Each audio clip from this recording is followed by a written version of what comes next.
Today, we're diving into Communion, the Female Search for Love. It's a really powerful guide from the legendary feminist thinker Bell Hooks. And if you've ever felt totally lost in the modern dating world, well, she offers a way to find a real connection. And we're going to break it all down. So why does it feel like that? Why does finding a real, genuine, loving connection feel almost impossible sometimes? I mean, if you've ever felt frustrated with dating or with relationships that just feel kind of hollow, or even just with the pressure to perform all the time, you are so not alone. It's a feeling a lot of us know way too well. And according to the brilliant cultural critic Bell Hooks, this whole struggle isn't just about bad luck or bad timing. Nope, she argues that there are these deep, powerful cultural forces at play that are actually working against true love. So let's explore what those forces are and, more importantly, how we can push back. All right, here's our roadmap for today. We'll kick things off by defining what Bell Hooks even means by her vision of communion. Then we'll pinpoint the single biggest problem that gets in its way. We'll see how all this shows up in modern dating, look at 3 practical ways you can resist, and then we'll end with a really powerful idea, how love can actually be a path to becoming your fullest self. Okay, so let's start with Hooks' central idea.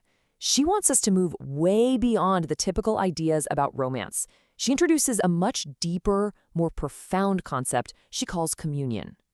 So what is it? Well, communion is not about merging into one person or that whole you complete me idea. Not at all. Instead, it's a connection built on real mutual respect and care, a space where both people feel safe enough to be truly vulnerable and honest, all while staying 2 whole separate individuals. And the language itself kind of points us in the right direction. As writer Susan Griffin highlights here, the path to communion runs right through communication. It's about more than a relationship. It's like a sacred meeting, a shared awareness that just elevates everything beyond the everyday. Okay, so if communion is the goal, what's the biggest roadblock standing in our way? For Hooks, the answer is crystal clear. It's patriarchy. And she sees it as a system of social conditioning that teaches all of us, men and women, really harmful lessons about love, power, and gender. And right here, you can see the huge difference between the ideal and what we often end up settling for. On one side, you have communion, which is based on truth and vulnerability. On the other side, you have what Hooks calls superficial bonding. Now, this is a connection based on fear of being alone, fear of being rejected. It's built on hiding what you really want just to keep the peace. You see, it's a total performance, not a real partnership. Hooks gives us this incredible metaphor for these patriarchal relationships, the gilded cage. Think about it. From the outside, a golden cage can look beautiful, right? Secure, even appealing. But on the inside, it's a prison. The traditional roles it forces on us prevent any real, honest connection. You might be physically close, but you can never truly reach each other through the bars. Now, in contrast, her vision of true communion is like 2 strong individual trees. Above ground, they stand tall, totally on their own. But underneath the surface, where you can't see, their roots are deeply intertwined, sharing nutrients, sharing support. The strength of each tree actually helps the other one grow even taller. So how do you get from the cage to the forest? According to Hooks, it's all about casting off the armor. See, patriarchy teaches us that being vulnerable is a weakness, but she argues it's the absolute ultimate act of courage. It is the only way to let someone truly see who you are, and it's absolutely essential for communion.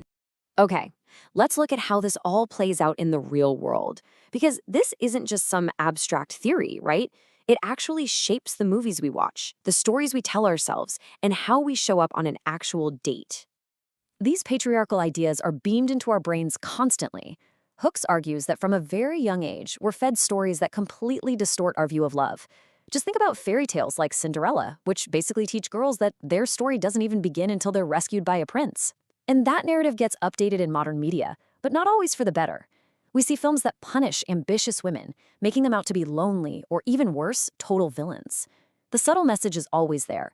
For women, professional success and true love just don't mix. And all that conditioning from the media, it bleeds directly into our real-life interactions. In the dating world, these patriarchal scripts tell men that to be strong, you have to suppress your feelings. Hooks calls this emotional withholding, and it creates this huge barrier to intimacy before connection can even begin. And at the exact same time, those scripts are telling women, especially successful, outspoken women, that their power is a threat.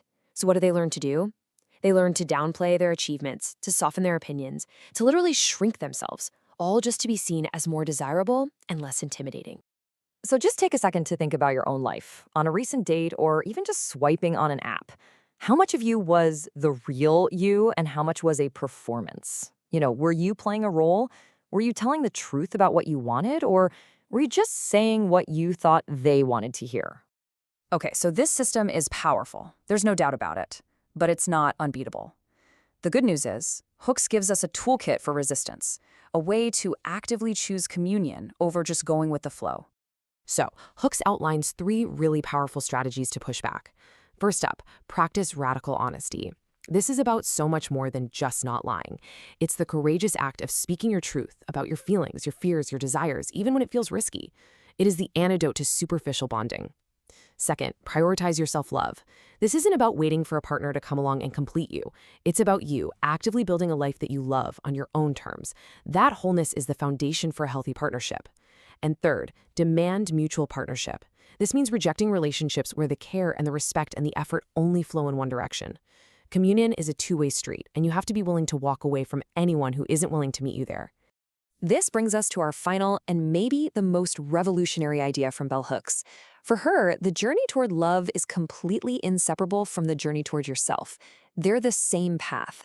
As she writes, love is more present to women who are fully self-actualized. This is the good news.